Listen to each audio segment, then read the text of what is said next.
Hi, my name is Yehoshua Indagator. I live in the northwest outskirts of Sydney, Australia, in the foothills of the Blue Mountains. Yes, I know I'm an old fart, an old codger, or an old curmudgeon, depending on which part of the English-speaking world you come from. And while us old farts make the place look untidy, or with our saggy bits and our wrinkles, my brain contains a lot of training, education, experience, and deep thought about the big picture that may benefit you. Just to prove that I'm not your average old fart, here's a video of my daily uphill sprint.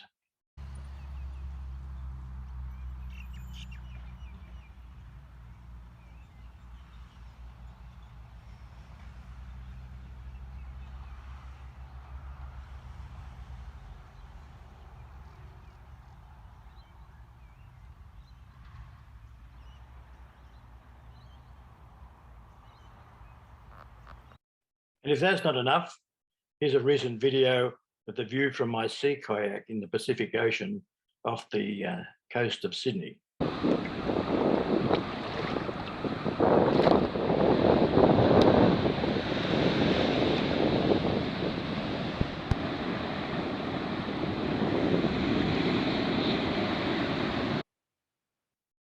Although I give a brief synopsis of my curriculum vitae at the beginning of the first lecture, I'll let you know something about me now. Over the past 65 years since I left high school, I've had a horizontal life experience rather than a vertical one. In other words, I've had many different, very serious careers, rather than being in one career and working my way up the greasy pole from the bottom to the top. So I have a very broad experience of some serious stuff. And I began practicing daily mindfulness meditation in 1981.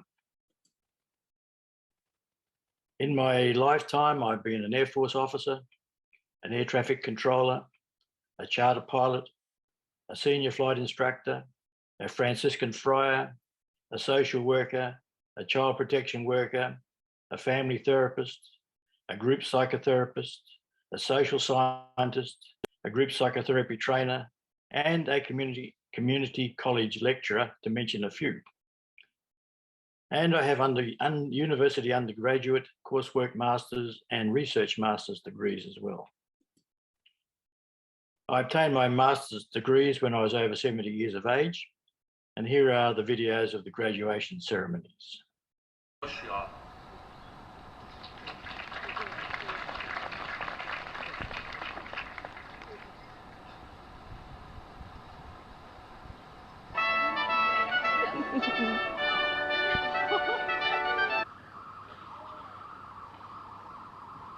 Master of Counselling with Honours, Yehoshua, School of Health, with a thesis in charge of development of psychodrama enactment themes throughout the life of the group, a collective case study.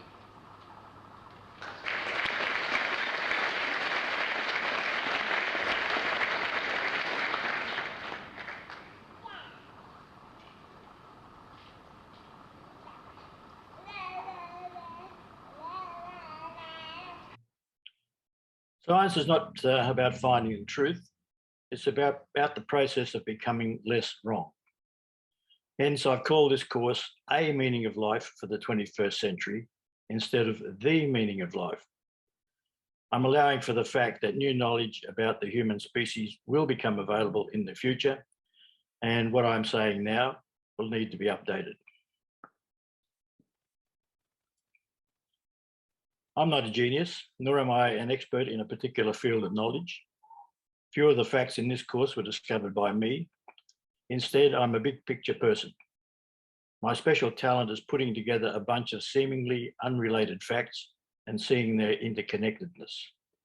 From this, I'm able to construct a coherent story about how and why we are the way we are and what we can do about it. So this course offers a different way to look at human life, from that passed down to us by our well-meaning but ignorant ancestors, cultures, philosophers, and religions. The beliefs we have inherited about life and how to live it are a synthesis of the best guesses of our ancestors going back 6 million years. These guesses were personal opinions based on what was possible to know at the time. Today, we know much more about life, the universe, and everything than they knew. Our knowledge is mostly based on verifiable scientific evidence.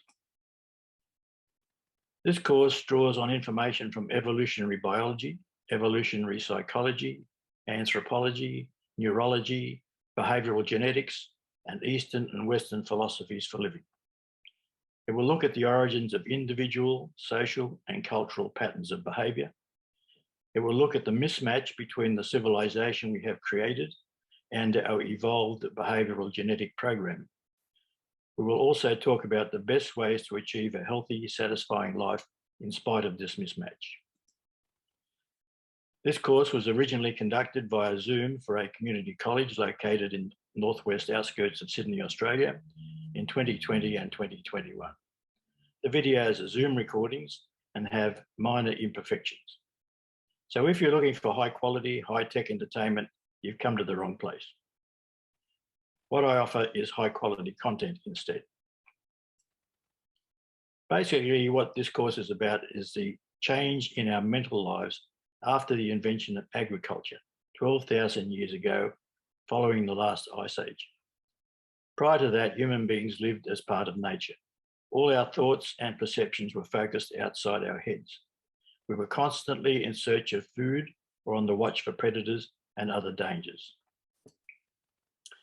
This required undivided attention on the natural world around us. Our nomadic hunter-gatherer ancestors could not relax their vigilance by getting lost inside their heads with mental fantasies.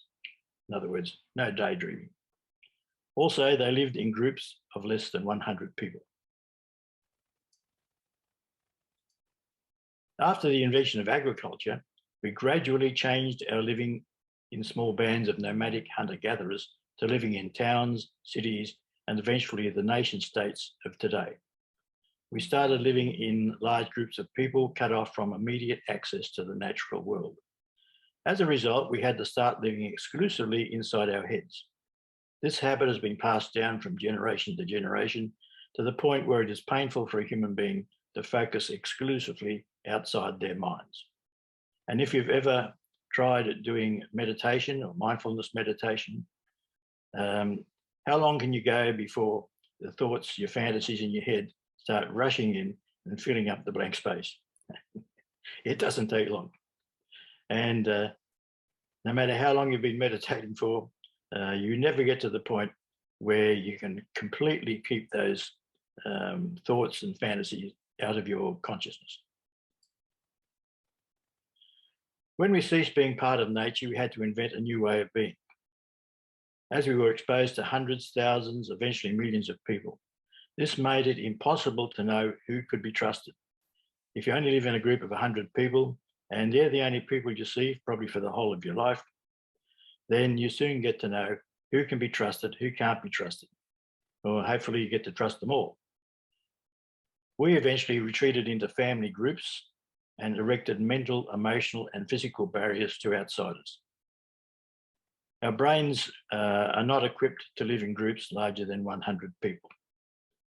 Of course, by retreating into family groups, we created a world where the divide between people was even greater than before the invention of agriculture. All of this meant we had to search for a way to live safe and satisfying lives in an unnatural environment. Consequently, we have invented many different types of cultures, religions, and philosophies of life looking for the answer. And the search is still going on. We cannot return to living in small bands of hunter-gatherers, so we have to find a way to make the best of a bad deal. In this course, we will be provided with the knowledge you need to understand the nature of human beings and the origins of human behaviour. Having this knowledge will enable you to override those inherited behavioural tendencies that do not fit the environment we have created. This course is intended to bring you up to date on what we know about the origins of human behaviour. It will challenge our civilization's traditional beliefs about who we are and why we do what we do. This course may not be a feel-good course for some people. Now, each lecture in this course will have an associated printed transcript or a set of PowerPoint slides. Simply click Show More on the channel info page. This will lead you to a link titled Click Here for Lecture Notes. This will take you to my public Facebook group, Yehoshua Indagator's lecture slides.